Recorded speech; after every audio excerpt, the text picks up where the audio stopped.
Power of learning क्या है? अब इसी में हमने तीसरा नुक्ता बताया था, नॉलेज बढ़ाएं।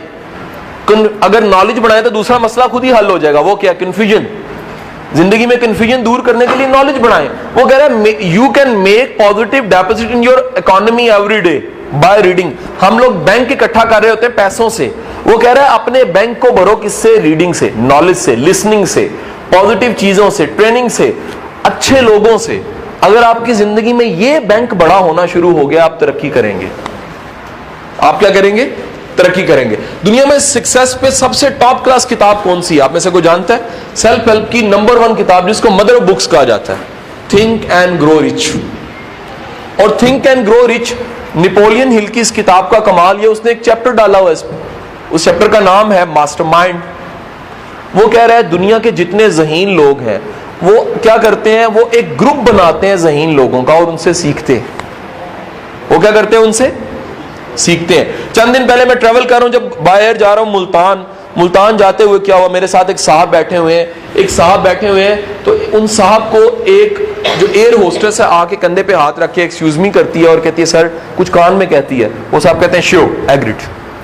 वो साहब उठते हैं और थोड़ी देर बाद एक और साहब आके मेरे साथ बैठ जाते हैं। सीट एक्सचेंज हो चुकी है। What happened?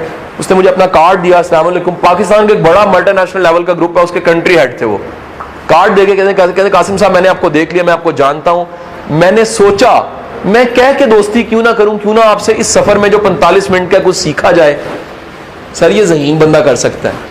दूसरा की करेगा? वो गाने कानू लाएगा, डीजे वाले बाबू मेरा गाना चला दे। सर मुल्तान फिर भी आ जाना है, तो मुल्तान सीख के भी आ जाना है। समझदार बंदा घाटे का सौदा नहीं करेगा। 45 मिनट को कैलकुलेट करके कन्वर्ट करेगा नॉलेज में, वो 45 मिनट को कन्वर्ट करेगा सीखने में, वो 45 मिनट को कन्वर्ट करेगा अपनी सूथिंग में, अपने प्लेयर में, वो 45 मिनट को कन्वर्ट करेगा किसी टेंजिबल रिजल्ट में। और नालायक बंदा क्या करेगा? सिर्फ वक्त गुजारेगा। जब भी आप सिर्फ वक्त गुजारेंगे तो क्या होगा? सिर्फ वक्त गुजारने से वक्त गुजर जाएगा, जिंदगी जाया हो जाएगी। जिंदगी क्या हो जाएगी? जाया हो जाएगी। सो आज से अपना ये जरा डिपॉजिट बढ़ा लीजिए, अपनी जिंदगी में नॉलेज बढ़ाइए। अब नॉलेज क्या है? 3 चीजों का नॉलेज लिख लें। Number 1 knowledge about your self, now your self, खुद को जानो। नंबर 2 सक्सेस नॉलेज, हमें कामयाबी नहीं सीखी होती, हमने कामयाब होना ही नहीं सीखा होता। हमने बुनियादी तौर पे हमने लर्न ही नहीं किया होता कामयाब होना कैसे है, हमने तरक्की कैसे करनी है। हम नेक, शरीफ, ईमानदार होते हैं लेकिन हमें कामयाब नहीं होना आता। और तीसरा नॉलेज है अपने जमाने का नॉलेज। इसे एडवर्ड डी बोनो ने बड़ा आसान कर दिया। वो कहता है how to be interesting man. एक इंटरेस्टिंग इंसान बनिए, एक मजे का इंसान बनिए। हम बोर इंसान होते हैं।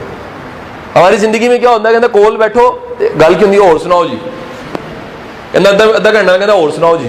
कहते यार और सुनाओ जी की होंगे? करन नू गल कोई नहीं की। आप लोगों को थोड़ी देर कैटेगराइज कीजिए, 10 मिनट बाद आपको बोरिंग फील बोर होने लग पड़ेंगे। होगा क्या? पता लगा बंदे के पास बात करने को कोई नहीं है, तंग आके बदियां करना शुरू कर देगा। रियलिटी है कि नहीं है? वजह क्या है? तीसरा नॉलेज नहीं है, वो है जमाने का नॉलेज। वो नॉलेज जिसपे सोच अच्छी होती है, फिक्र अच्छी होती है, अंदाज अच्छा होता है, कहने को तो कुछ हो, डिस्कशन के लिए तो कुछ हो। मेरे पास जिंदगी में कम से कम 4000 ऐसे सवाल हैं, मैं किसी वक्त भी किससे पूछ सकता हूं, क्योंकि मैं उन 4000 सवालों के जवाब ढूंढे हैं। क्यों ढूंढे हैं? बात तो करने के लिए हो, बात तो करने के लिए हो। जब करने के लिए बात होगी तो बात से बात चलेगी। आपका नॉलेज बढ़ेगा, कोई सीखेगा, या आप सीखेंगे, आप सिखाएंगे, कोई सीखेगा। लेकिन 3 नॉलेज नहीं बढ़ेंगे तो याद रखिए आपके बैंक में सिफर पड़ा हुआ है। अब होता क्या है? लोगों के बैंक में पैसे की भरमार होती है लेकिन नॉलेज सिफर होता है। नॉलेज क्या होता है? सिफर होता है। उन्होंने इस बैंक पे काम ही नहीं किया होता। सो जिंदगी में इस बैंक को बढ़ा लीजिए कि जिंदगी में अच्छी चीजें, अच्छा इल्म कैसे सीखना है।